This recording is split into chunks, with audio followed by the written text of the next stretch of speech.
এত বড় হয়ে গেছিস, এখনো কিছু না করে অলসের মতো ঘোরাঘুরি করিস? যা, এখনই ঘর থেকে বের হয়ে যা। নিজের পায়ে দাঁড়াতে না পারলে আর ফিরে আসবি না। বাবা, ঘর ছেড়ে চলে যাস না। তোর বাবার সেই সময় একটু মাথা গরম ছিল। না মা, আমি প্রতিষ্ঠিত হয়ে তারপরেই বাড়ি ফিরব। বাবা হাল্ক, আমি তোকে খুব ভালোবাসি, কিন্তু এই দুনিয়ার বাস্তবতা যে অনেক কঠিন। আমরা মরে গেলে তুই কিভাবে এই দুনিয়াতে টিকে থাকবি? চাচা, আমাকে আপনার এখানে একটা কাজ দিবেন, আমার আর কোথাও যাওয়ার জায়গা নাই।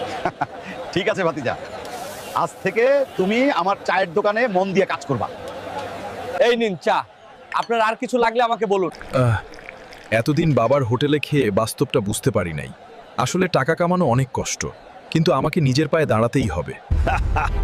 আব্বা, আম্মা, আমি আসছি তোমাদের কাছে। তোমাদের ছেলে আজকে অনেক বড় লোক।